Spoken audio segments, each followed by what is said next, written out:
દર્શક મિત્રો માફ કરજો, હું આજે તમારી સાથે વધારે વાત નહીં કરી શકું. આજે હું જરા રોકાયેલો છું, કારણ કે આજે ભીખેશ કુમાર નથી આવવાના.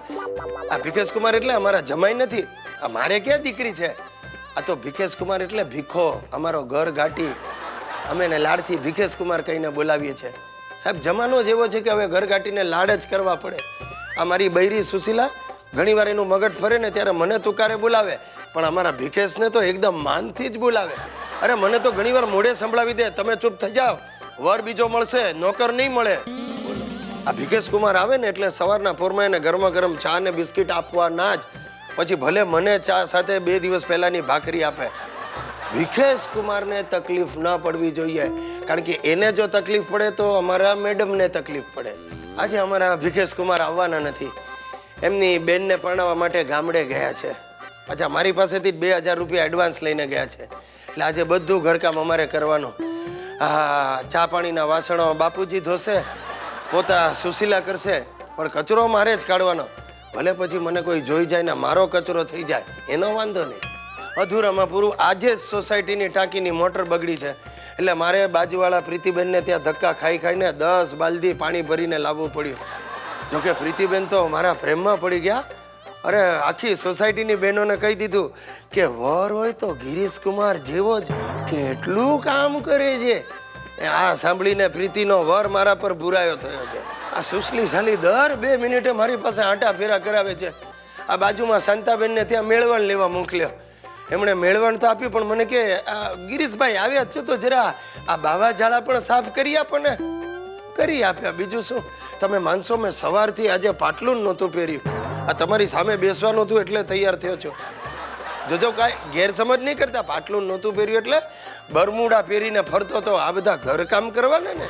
હજી તો સુશીલા કપડાં ધોઈ લે એટલે મારે ધાબે કપડાં સુકાવવા જવું પડશે. હવે એમાં જો પ્રીતિબેન મને જોઈ જશે તો મારે એમના કપડાં સુકાવવા જ પડશે.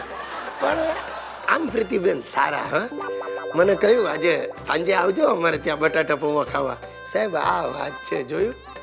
આ ઘર ઘાટી ન હોય, આપણે કામ કરીએ તો બહેનોની લાગણી જીતવાની તક મળે. ટૂંકમાં તકલીફ શબ્દમાં જ તક છુપાયેલી છે. જમાનો બદલાય એમ બધું બદલાય છે. પહેલાના જમાનામાં પિક્ચરો, ફિલ્મો 25 અઠવાડિયા, 50 અઠવાડિયા, અરે 100 અઠવાડિયા સુધી ચાલતી હતી.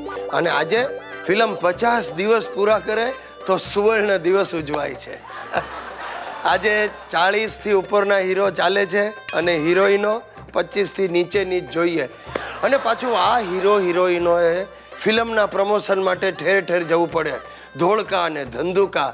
અને કોઈ નાની ફિલ્મ હોય ને તો એના હીરો હિરોઈનને તો કડી કલોલ સુધી દોડાવે અને પાછું અઠવાડિયું ત્યાં રોકી રાખે. અને પાછું સાહેબ, આ હીરો હિરોઈનોએ જઈને પેલા મલ્ટીપ્લેક્સમાં અને શોપિંગ મોલમાં જાતના કાર્યક્રમો કરવાના, લોકોને અંતાક્ષરી રમાડવાની, આવા કંઈક ધતિંગ ચાલે છે. હવે આવી જ રીતે ગુજરાતી પિક્ચરના પ્રમોશન માટે અમારે ગામડે જવાનું થયું. અરે ભાઈ, આ સુશીલાના કોઈક સગાએ ઉછીના પૈસા લઈને ફિલ્મ બનાવી. નામ શું રાખ્યું હતું? ભર બજારે લૂંટી મારા વાલાએ. બોલો. અને હીરો કોણ? તો કે એના ગામનો નટિયો. અને હિરોઈન સુનૈના. હવે આ નટિયાએ પોતાનું નામ બદલીને નટેશ કુમાર કરી નાખ્યું. અને સુનૈના નામ કરતા તદ્દન અવળા ગુણ. પાંગી સાહેબ, પાંગી. આમ આપણી સામે જોતી હોય તો એવું લાગે જાણે બાજુવાળાને જોઈને હસે છે. હવે વાનગોરો એટલે રૂપાળી, બાકી આમે નટિયાને ગમે એ રાણી. સોરી, નટેશ કુમારને ગમે એ રાણી. હવે આ નટેશે નાનપણમાં નિશાળમાં એક બિલાડી જાડી એણે પહેરી સાડી આ જોડકણા ઉપર અભિનય કર્યો હતો અને એને સ્ટીલનો એક ગ્લાસ ઇનામમાં મળ્યો હતો. બસ ત્યારથી એના મનમાં ઘર કરી ગઈ વાત કે મારે મોટા થઈને હીરો બનવું છે. તે નટિયાએ ને આ સુશીલાના સગાએ ભેગા મળીને કંઈક 15-20 લાખ ગામમાંથી ભેગા કરી અને જેમ તેમ ફિલ્મ બનાવી નાખી. અને પછી ગામડે ગામડે જઈને એનું પ્રમોશન ચાલુ કર્યું. હવે આ ફિલ્મના પ્રમોશન માટે નટેશ અને સુનૈના છકડામાં બેસીને ગામમાં દાખલ થયા. લોકોએ ચીચિયારીઓ કરી મૂકી. અને નટિયાનો તો રૂઆબ જોવા જેવો કેસરી કલરનું જીન્સ ને વાદળી કલરનું ગંજી પહેર્યું હતું.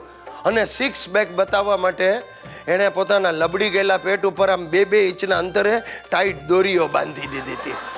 અરે બાપ, આમ ઊભો થયો ને બધાને આમ દૂર દૂરથી પપ્પીઓ ફેંકે. અને ગામના ઉતાર જેવા સુનૈના સાથે ડાન્સ કરવા માટે એની આજુબાજુ ઘેરી વળ્યા.